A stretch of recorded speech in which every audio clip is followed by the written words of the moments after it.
Another form of compression or another technique to it would be multiband compression. Multiband compression is not going to be used in every scenario, but it is very helpful when the tool is needed. The difference is that you're going to have different compressor engines to actually manipulate instead of just the one that we just got through dealing with on the lead vocal. Normally, I would use a multiband compressor on really tough cases where I need to compress a specific frequency range and not the whole entire element itself. So I would usually use it in mastering or over a beat or maybe a vocal that's just overly dynamic in a specific frequency range where the other ranges don't necessarily need to be touched. In this case for today, for this video, we're just gonna use it on the beat to show what it can do. So we have our beat here. I'm gonna bypass the compressor. Let's hit play to see what we got so far.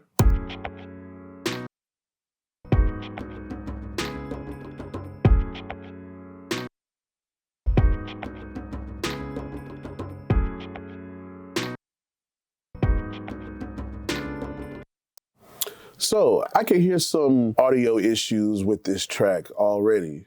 First of all, it doesn't have a big enough low end. We can maybe bring some of the clarity up in the mid to high mid area. We'll see if there's anything else as we go along. But just off the back, I can already tell that those two areas need a little work. So what we want to do first on a multiband compressor, you have these dividers known as crossovers. Crossovers help filter out any other bands that are unwanted at the moment. So with this end, I'm going to make sure that each space that is divided by the crossover is going to be dedicated to that particular compressor engine.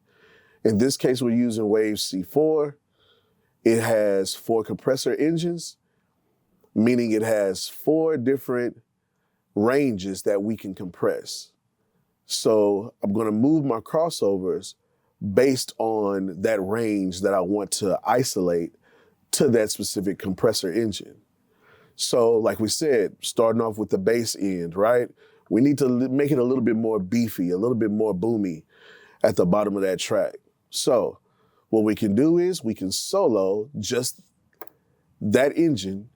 And as you can see here, this crossover determines how much of that bass end of the EQ do I want to really compress? Do I want to use this compressor for? While doing that, we need to hit play to determine exactly what we're going to leave our crossover.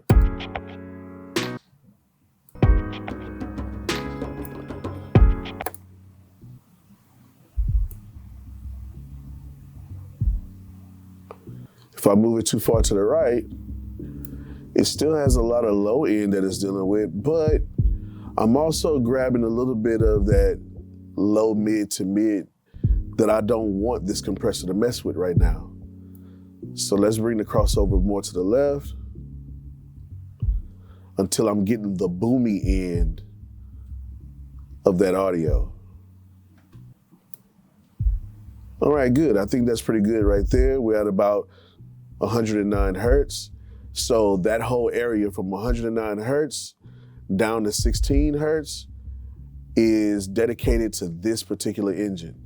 Now I'm gonna do the same thing to the next engine. We're gonna solo it and use this crossover to determine the range that I want this compressor to handle. In this case, because we have four compressors that we're dealing with, I want to use this particular compressor specifically for my low mid range.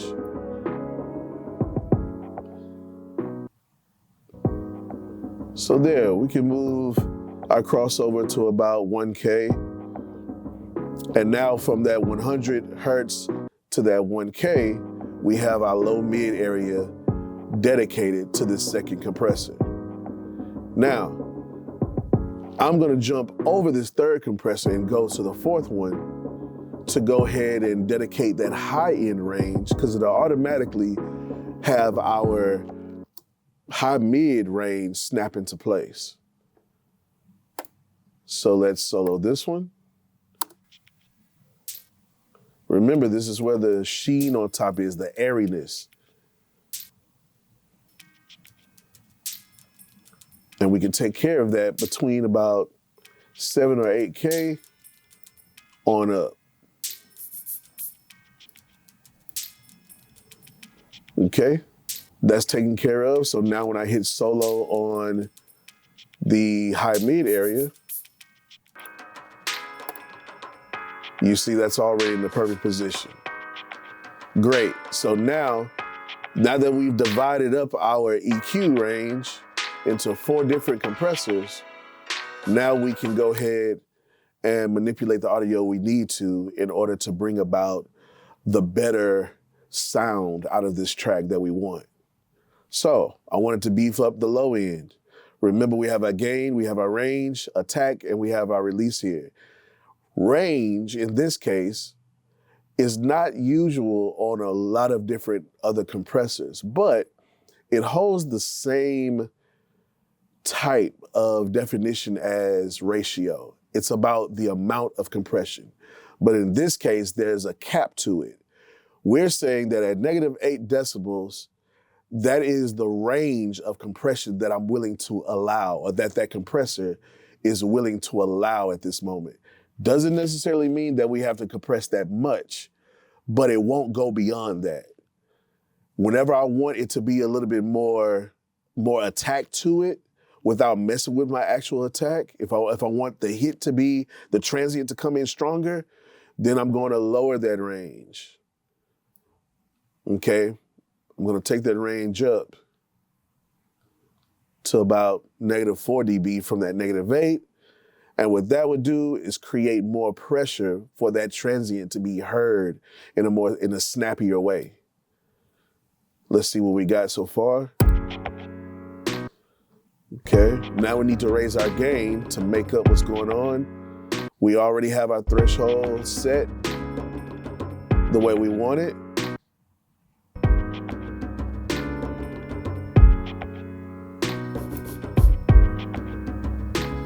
And there we go.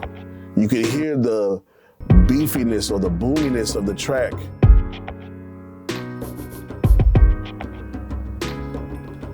Yeah, that's not bad at all. Now be aware that your eyes can play tricks on you. Your eyes will make you make decisions that your ears didn't choose to. Your ears are the boss in this situation. Your eyes are your assistant.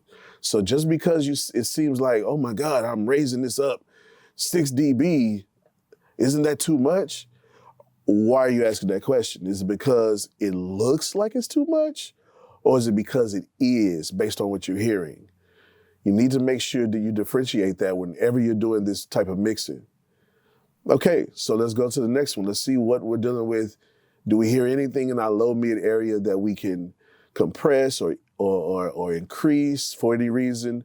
Or do we just need to bypass it and act like there's no issue there? Let's see.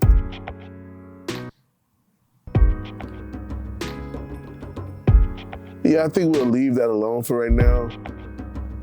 Maybe not bypass it yet. Let me go to my high mid area. I think that's doing a really good gentle compression right there. We want to move our range, tighten up our range a little bit so we can get some more snap to our transient. Let's raise the gain.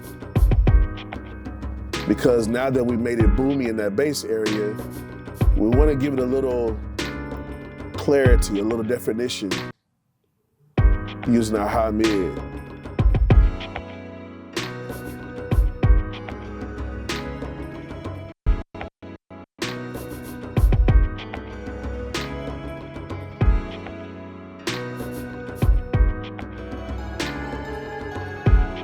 I bypassed my low mid.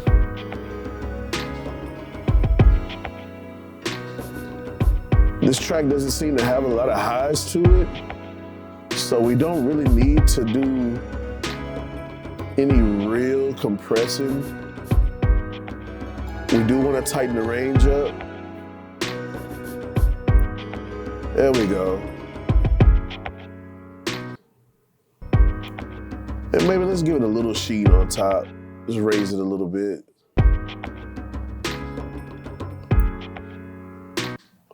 That way that clap snare has a more presence to it.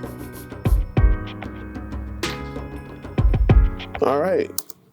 And now we've actually fixed the track, or we manipulated the track in order to be heard in a much better way than the way it sounded at first. Let's bypass to A and B it.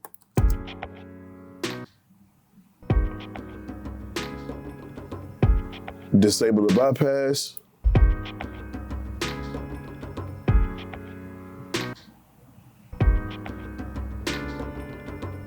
Much better, it sounds fuller.